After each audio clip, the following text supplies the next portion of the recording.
Just what happened then? Johnny Car. Yeah, fuckers. WTF. All right. What the fuck happened, Johnny? Well, I wish I knew. Johnny, what happened? There was a massive fire. A super fire came down that ridge right in here and just took out my house. It's been there 40 years. And, in a matter of seconds, basically, it just took it out. A fireball went right down, right through here, right through the creek, up the other side. It travelled 35 kilometres in about 2 hours from Rocky Hall Mountain down to Wyndham. The crowns here are gone. Gone. There's nothing green. Yeah. And the metal is melted. All Glass the metal's is melted. even brass is melted. Brass has a melting point of 1,086 degrees. So the brass taps are dripping. Yeah, it's super fire. That's what happened here. Yeah. And I lost my place, so I'm sad. Oh, yeah. Yeah, what are you going to do? Well, I'd like to rebuild another cabin here because it's such an amazing place. I'm connected to this place. I love this place. Right. But that'll take time.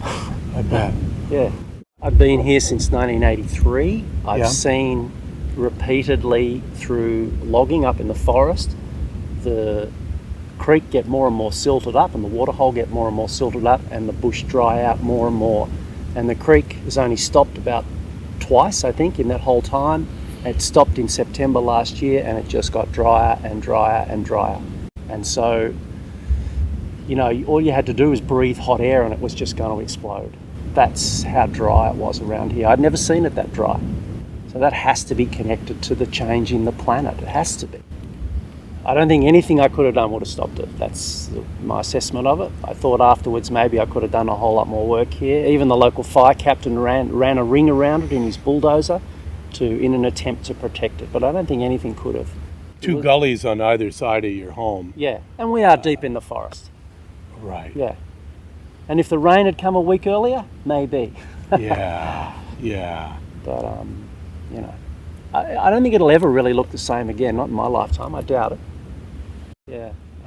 We've had lots of great times here, kids growing up here, learning to swim in the water holes, dogs, parties, Christmases, New Year's Eve, Easter time, beautiful times.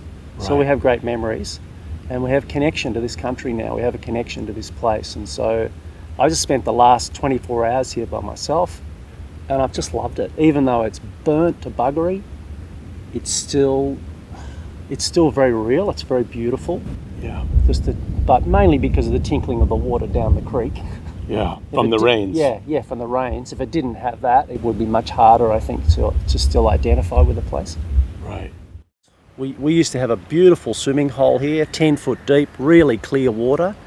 And look at it now, after the fires, it's basically black. There's just a puddle there on one side with a bit of a stream round the side and a mass of black, filthy silt right across the whole lot of it. And so it's a story of degraded waterways, which is not an unusual story for Australia, where a lot of people are finding their waterways significantly degraded by activity further upstream.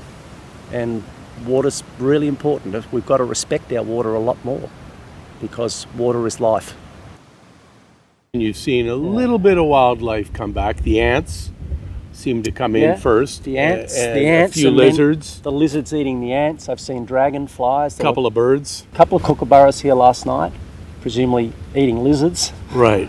And I found a wombat den not so far away. Yeah, there's fresh diggings in one of the wombat burrows, which surprises me. I mean, the fire went into the base of the creek, super hot, and straight out again. So there's no vegetation left in the base of the creek at all. And that's where the wombat burrows are. And then the rain has pushed the silt into the burrows.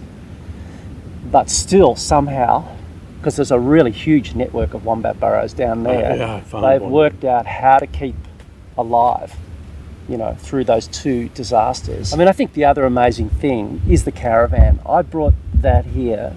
I drove it here from Alice Springs in 1982, right? Mm-hmm. And we used to live in it for a little bit. And just the way the fire has gone through that like a fireball and just melted the aluminium as it's gone through and just left this steel frame behind is another indication of just how bloody hot it was. Yeah. Nothing, you couldn't have been here, and yeah, it's so hot. The forest floor, what remains of it, crunches underfoot. And what I've noticed is that the heat was that intense that it literally melted the soil, so that when it did rain, much of it, as you know from the silt, poured off the land, and sadly it would have carried a lot of the seed bank. So talk of getting a double whammy, a holocaust and then torrential rains right after. It's going to take a while for this to repair, Johnny. Yeah, it is. It's going to be interesting to see what species can find their way back. Yeah. Yeah. I don't know whether I'll see it anywhere near as good as what it's been in my lifetime.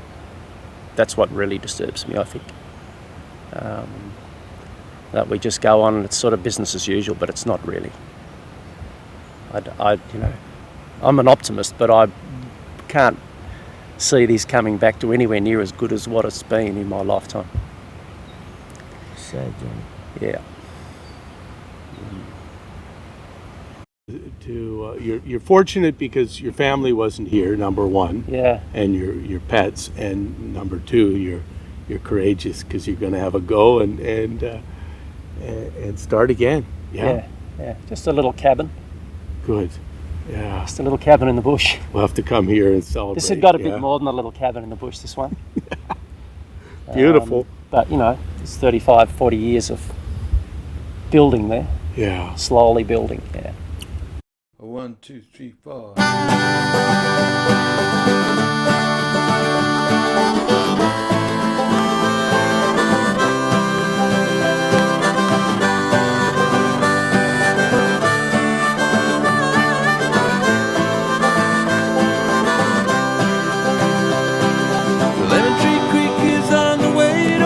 Where the pigs and the wombats play when the sun comes out, spiderwebs shine and glisten like tinsel at Christmas time. There's a shack in the bush down by the creek. If you stay for a day, you wanna stay for a week, you know it's time when you hear the call. You gotta get down to Rocky Horror.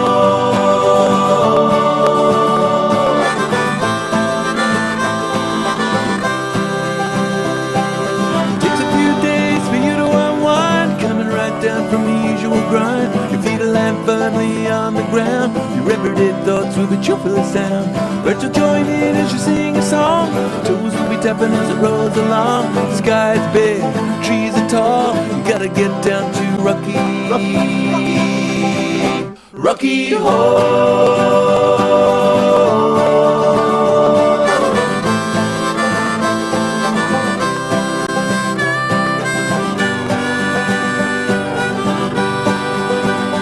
It's a place where you'll be free. It will make you so happy. Roll a number and pour a drink. Pull your lover close, nudge, nudge. Wink, wink.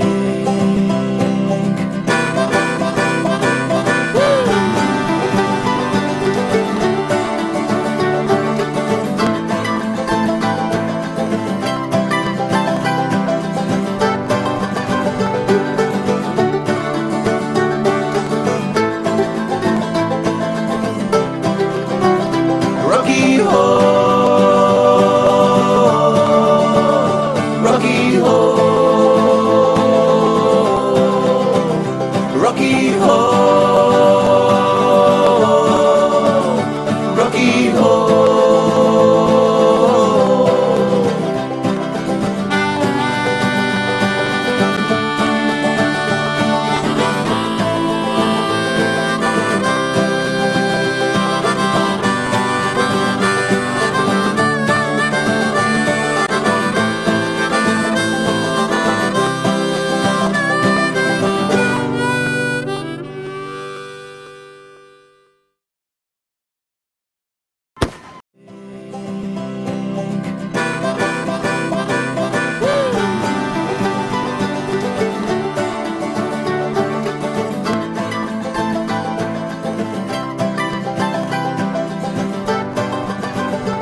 turn this one off, Steve. intense, unimaginably intense. Yeah, look at the way.